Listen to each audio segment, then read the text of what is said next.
ये कुछ खबरें हैं कि चेयरमैन सेनेट के खिलाफ अदम एतमाद की तैयारियां, डिप्टी चेयरमैन ने इसका एक दफ़ा ऐलान भी किया, फिर थोड़ा सा एक स्टेप फॉरवर्ड पीछे भी आए। असल कहानी क्या है, लेकिन ये खबर तो मोहम्मद अली दुरानी साहब पिछले कुछ शोज़ में हमें पिछले हफ्ते ही दे चुके थे। ज़रा सुनिए मोहम्मद अली दुरानी साहब पिछले हफ्ते हमारे शो में क्या कहा था दुरानी साहब ने। मैं ये कह रहा हूं कि ऑपोजिशन ने अगर ऑपोजिशन करनी है तो उन्हें सेनेट में वोट ऑफ नो कॉन्फिडेंस लाना चाहिए। अगर वो ये तय कर लें कि उन्होंने ऑपोजिशन करनी, अगर उन्होंने हुकूमत में आना है तो फिर उन्हें सेनेट को सेफ पैसेज देना पड़ेगा, उन्हें बलूचिस्तान को सेफ पैसेज देना पड़ेगा। फिर संजरानी नहीं जा रहे, फिर संजरानी के एतमाद के बगैर वो कोई तब्दीली नहीं ला सकते। आपने सुना मोहम्मद अली दुरानी साहब हमें क्या कह रहे थे। दुरानी साहब आप तो पिछले हफ्ते ही कह रहे थे कि संजरानी साहब को सेफ पैसेज अगर कौमी असम्बली में नहीं तो इधर बहुत ख़बरें हैं, लेकिन इस पर आपसे बात करेंगे। हम पहले सरफराज बुगटी साहब से बात कर लें, अगर वो हमारे साथ लाइन पे हो। सरफराज बुगटी साहब हैं हमारे साथ लाइन पे? तो ठीक है, उनसे रब्ता कर रहे हैं। बहुत खबरें हैं, वो सेनेटर हैं और बाप से ही हैं बलूचिस्तान, जिससे संजरानी साहब के दूसरे सेनेटर वही हैं।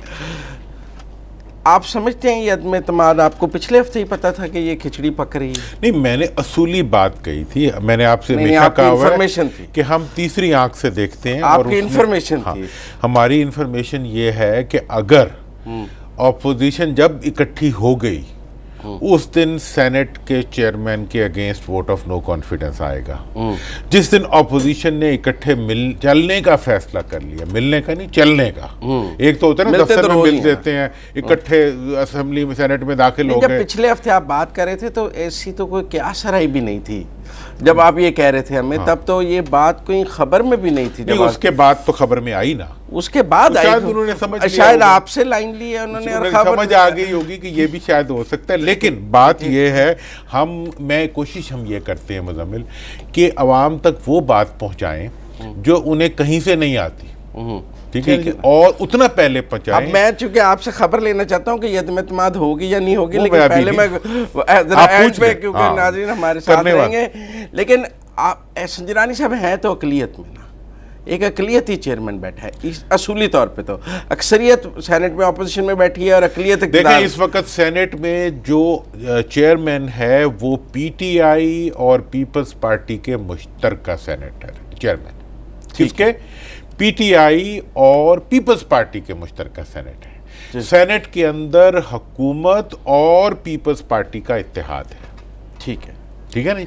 तो क्या मतलब हुआ कि अगर पीटीआई के साथ पीपल्स पार्टी नहीं रहती, तो ये जो पीटीआई रोज पीपल्स पार्टी को बुरा भला कहती है, ठग ऑफ पाकिस्तान कहती है, फिर सेनेट में तो उनके साथ बैठी है। उन्हें खुद ही तोड़ देना चाहिए। पीटीआई को तो छोड़ देना, वो तो हुकूमत बनाए हुए हैं, वो जिसके साथ मर्जी बैठे, जंगल के बादशाह हैं, 100 खून माफ है, उनके लिए तो माफ है। लेकिन पीपल्स पार्टी क्यों बैठी है?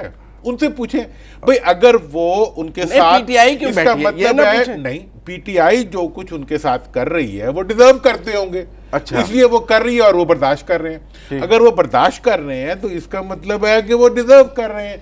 तो ये तो आप पीपल्स पार्टी से पूछें कि वो अगर इतना ज्यादा हमले का प्रोग्राम है उनका, या वो इतने मुखालिफ हैं हुकूमत के, तो वो सेनेट के अंदर अपने दिखाने वाले दांत लेके क्यों बैठे हुए? खाने वाले दांत किधर है उनके?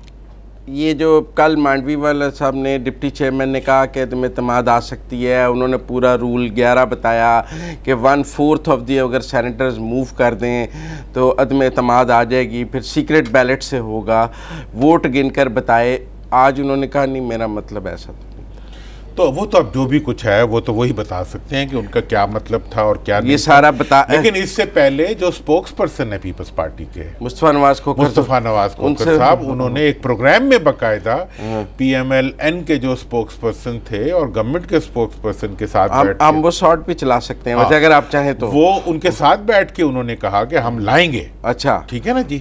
अब ये है कि ये दिखाने वाले दांत है या खाने वाले दांत? मुस्तफा नवाज खोखर